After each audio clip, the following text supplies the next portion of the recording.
Shalom Bapak Ibu Saudara terkasih dalam Tuhan Yesus. Puji Tuhan, saat ini kita boleh bersama-sama kembali bersaat teduh. Kita mau merenungkan sedikit dari perjalanan hidup kita, bagaimana penyertaan Tuhan yang begitu sempurna, sehingga di tengah-tengah perjalanan hidup kita ini, Tuhan tidak pernah menjanjikan hidup yang mudah bagi kita. Tetapi satu hal yang Dia janjikan, Dia akan senantiasa menyertai kita, sehingga di dalam kondisi apapun dalam hidup kita, itu tidak menjadi masalah bagi kita. Sebab selama Tuhan ada bersama dengan kita, kita merasa tenang dalam hidup ini. Dan ketika kita bisa merasakan ketenangan dalam hidup ini, maka kita baru bisa mengalami kedamaian. Nah, Bapak Ibu Saudara, tema kali ini di dalam renungan kita, saya beri judul RIP. Serem ya Bapak Ibu Saudara, temanya kali ini Rest in Peace. RIP. Kenapa saya angkat ini menjadi tema kali ini? Sebab saya harus meluruskan Bapak Ibu Saudara, pengertian kita yang selama ini salah. Nah, sebelum saya berbicara lebih lanjut mengenai Rest in Peace ini, mari kita satukan hati, kita berdoa memohon Roh Kudus menuntun kita. Bapa yang baik, terima kasih untuk janji-Mu bagi kami, bahwa ketika kami ikut Engkau Tuhan, maka Engkau menjanjikan damai sejahtera-Mu yang tidak seperti yang dunia berikan bagi kami. Sehingga di tengah-tengah kondisi apapun dalam hidup kami tidak perlu takut, kami tidak perlu khawatir. Sebab penyertaan-Mu itu sempurna bagi kami. Sehingga di dalam kondisi apapun dalam hidup kami akan tetap tinggal dengan aman bersama-Mu. Terima kasih Bapa, karena Engkau baik, selama-lamanya Engkau baik. Biarlah di tengah-tengah pergumulan hidup kami hari ini, kami tidak perlu hidup di dalam ketakutan lagi. Sebab Engkau senantiasa memberikan damai sejahtera-Mu bagi kami. Haleluya. Terpujilah nama-Mu selama-lamanya. Amin. Baik Bapak Ibu Saudara, kita buka dulu Yohanes 14 ayat yang ke-23 sampai ke-31. Jawab Yesus, "Jika seorang mengasihi Aku, ia akan menuruti firman-Ku. Dan Bapa-Ku akan mengasihi dia, dan kami akan datang kepadanya dan diam bersama-sama dengan dia. Barang siapa tidak mengasihi Aku, ia tidak menuruti firman-Ku. Dan firman yang kamu dengar itu bukanlah daripadaku, melainkan dari Bapa yang mengutus Aku. Semuanya itu Kukatakan kepadamu selagi Aku berada bersama-sama dengan kamu. Tetapi penghibur, yaitu Roh Kudus, yang akan diutus oleh Bapa di dalam nama-Ku, Dialah yang akan mengajarkan segala sesuatu kepadamu dan akan mengingatkan kepada kamu akan semua yang telah Kukatakan kepadamu. Damai sejahtera-Ku Kutinggalkan bagimu. Damai sejahtera-Ku Kuberikan kepadamu, dan apa yang Kuberikan kepadamu tidak seperti yang dunia berikan kepadamu. Janganlah gelisah dan gentar hatimu. Kamu telah mendengar bahwa Aku telah berkata kepadamu, Aku pergi, tetapi Aku datang kembali kepadamu. Sekiranya kamu mengasihi Aku, kamu tentu akan bersukacita, karena Aku pergi kepada Bapa-Ku, sebab Bapa lebih besar daripada Aku. Dan sekarang juga Aku mengatakan kepadamu sebelum hal itu terjadi, supaya kamu percaya apabila hal itu terjadi, tidak banyak lagi Aku berkata-kata dengan kamu, sebab penguasa dunia ini datang, dan ia tidak berkuasa sedikit pun atas diriku. Tetapi supaya dunia tahu bahwa Aku mengasihi Bapa, dan bahwa Aku melakukan segala sesuatu seperti yang diperintahkan Bapa kepadaku. Bangunlah, marilah kita pergi dari sini. Baik, Bapak Ibu Saudara, pada beberapa batu nisan, atau status medsos, atau ucapan duka cita, atau obituary. Ketika seseorang kehilangan orang-orang yang dikasihinya, maka biasanya ditulis RIP, rest in peace, atau beristirahat dengan damai. Bapak Ibu Saudara, kata-kata ini merupakan ungkapan keyakinan dari keluarga atau teman-teman yang ditinggalkan bahwa jiwa orang yang telah meninggal tersebut telah beristirahat dalam kekekalan dan damai. Namun yang menjadi pertanyaannya Bapak Ibu Saudara, apakah kita baru bisa beristirahat dengan damai hanya setelah kita meninggal? Jawabannya dengan tegas, tidak. Saat ini pun harusnya kita bisa mengalami RIP itu, rest in peace itu. Jadi sebenarnya ucapan RIP atau rest in peace itu seharusnya bukan hanya untuk orang yang sudah meninggal saja.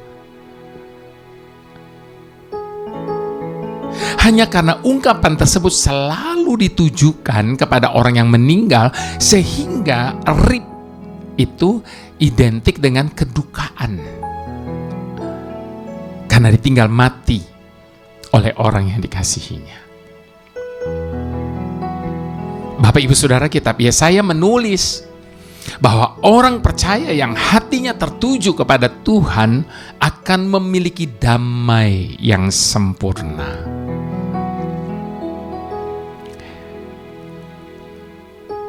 Nah, satu kali Bapak Ibu Saudara, saya membaca sebuah artikel.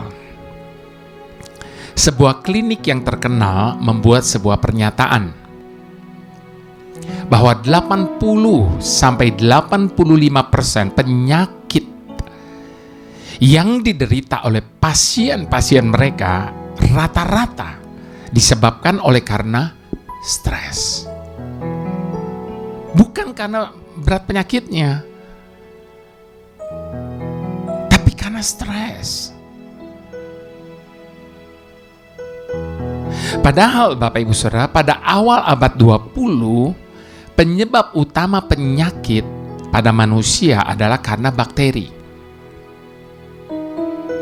Akan tetapi pada zaman sekarang, peringkat itu digeser oleh penyakit karena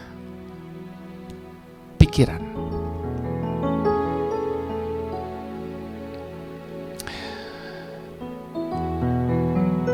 Terlebih lagi di zaman media sosial hari-hari ini, Bapak Ibu Saudara, kadangkala berita-berita itu justru menambah beban pikiran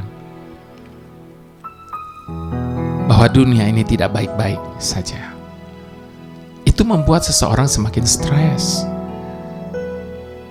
Berita-berita tentang kesulitan ekonomi dan sebagainya, krisis dan sebagainya, itu membuat orang stres. Pikirannya, bagaimana nanti masa depan saya? Bagaimana nanti masa depan anak-anak saya? Bagaimana. Nah, Bapak Ibu Saudara, saya percaya semua orang merindukan kedamaian. Untuk itu, berbagai cara pun dilakukan hanya untuk mendapatkan kedamaian itu. Ada yang menjalankan banyak ritual-ritual khusus untuk mencapainya. Misalnya, dengan berpuasa atau berpantang untuk melakukan hal-hal tertentu. Ada pula yang mengkonsumsi alkohol, bahkan yang paling konyol adalah narkoba. Hanya karena mereka berpikir bahwa semua itu bisa membawa mereka kepada kedamaian. Coba tanya orang-orang yang minum alkohol, memakai narkoba, apa tujuan mereka? Supaya mereka bisa mengalami ketenangan. Mereka bisa mengalami apa yang namanya kedamaian itu. Yang dicari semua orang di bumi ini. Akan tetapi Yesaya menunjukkan dengan jelas bahwa kita hanya akan mendapatkan kedamaian hanya bila kita mengarahkan hati dan pikiran kita hanya kepada Tuhan saja. Bagaimana perasaan kita jika ada benteng yang kokoh mengelilingi tempat tinggal kita? Maka saya percaya kita akan merasa aman dan tidak perlu merasa was-was. Itulah yang terjadi pada orang percaya. Yesaya mengatakan bahwa Tuhan akan menjadi gunung batu dan tempat perlindungan bagi orang yang percaya. Di dalam Yesaya 26 ayat yang ketiga dikatakan, percayalah kepada Tuhan selama-lamanya, sebab Tuhan kita adalah gunung batu yang kekal. Sudahkah kita mengalami kedamaian dalam hidup ini? Rasakan rest in peace sekarang juga. Sebab di dalam kitab Yohanes 14 ayat ke-27 dikatakan, damai sejahteraku kutinggalkan bagimu. Damai sejahteraku kuberikan kepadamu. Dan apa yang kuberikan kepadamu tidak seperti apa yang dunia berikan kepadamu. Janganlah gelisah dan gentara hatimu. Bahkan di dalam ayat ke-16 dikatakan apa? Semuanya itu kukatakan kepadamu, supaya kamu beroleh damai sejahtera di dalam aku. Dalam dunia kamu menderita, tetapi kuatkanlah hatimu. Aku telah mengalahkan dunia ini. Saat ini Bapak Ibu Saudara, rasakan ketenangan itu. Alami damai sejahtera bersama dengan Tuhan. Hanya ketika kita tinggal dekat dengan Tuhan. Hanya dekat padamu, rasa tenang hatiku. Kau sertai jalanku sepanjang hidupku.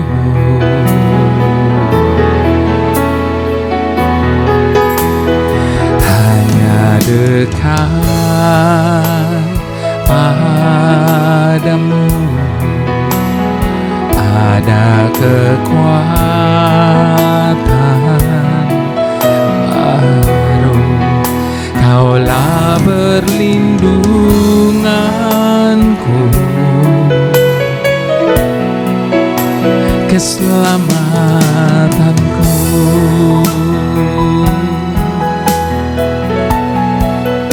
Ku ingin selalu bersekutu denganmu, menikmati hadiratmu. Biarkan rohmu tinggal dalam hidupku. Sungguh indah bersamamu selamanya.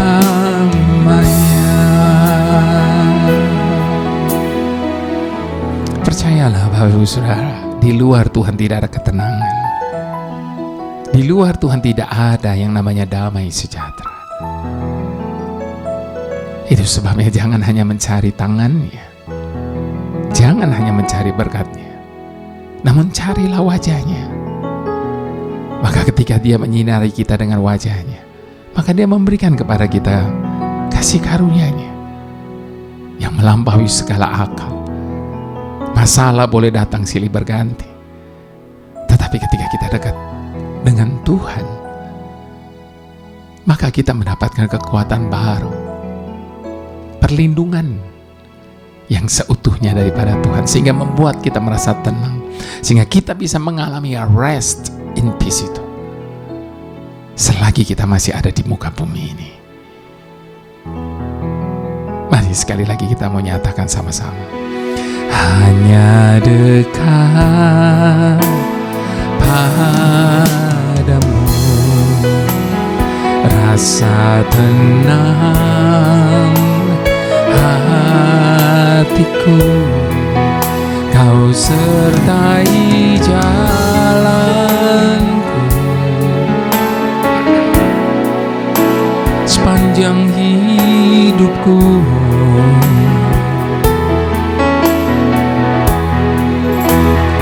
Hanya dekat padamu ada kekuatan baru. Kaulah perlindunganku, keselamatanku.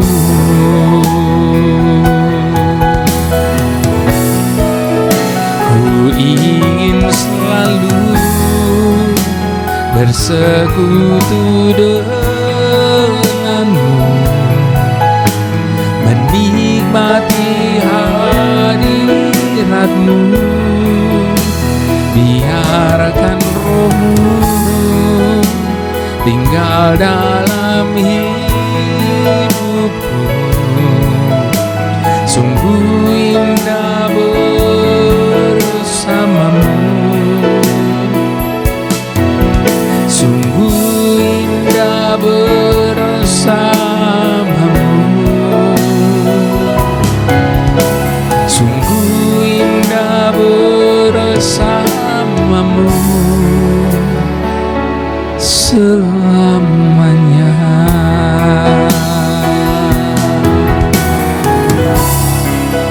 Selama-lamanya indah bersamamu,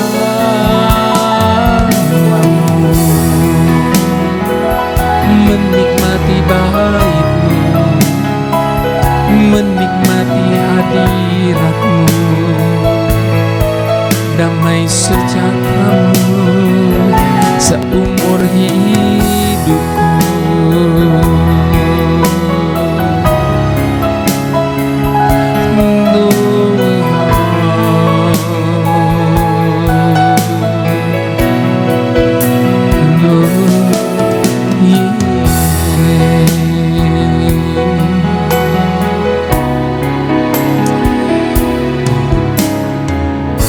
Tuhan yang selalu ada bersama dengan kami. Kami akui Tuhan, seringkali di saat kami menghadapi tekanan dan tantangan dalam hidup ini, kami selalu melihatnya dari sisi negatif, sehingga tekanan dan tantangan itu semakin membebani kami. Kami akui Tuhan, seringkali di saat kami menghadapi badai yang menggelora dan menghantam hidup kami, kami langsung panik dan berusaha mengatasinya dengan kekuatan kami sendiri. Kami lupa untuk bisa tinggal tenang. Kami lupa untuk berdoa. Kami lupa kami punya Tuhan yang selalu beserta dengan kami. Kami lupa kami punya Tuhan yang maha kuasa. Kami lupa kami punya Tuhan yang lebih besar dari segalanya. Saat ini kami bersyukur karena Engkau mengingatkan kami untuk tinggal tenang menghadapi apapun dan bagaimanapun keadaan yang ada di depan kami saat ini. Karena kami adalah orang-orang yang disertai Tuhan. Dan ketika Engkau ada bersama kami, siapa lawan kami? Terima kasih Tuhan. Kami tenang bersamamu. Bahkan kami dapat berkata apa saja boleh terjadi dalam hidup ini, asalkan Engkau bersama kami, kami merasa tenang. Bahkan dengan iman kami dapat berkata, aku membaringkan diri lalu tidur, sebab Engkau beserta dengan kami, dan kami mengalami rest in peace di dalam kehidupan kami ini. Terima kasih Bapa. Haleluya, terpujilah namamu. Amin.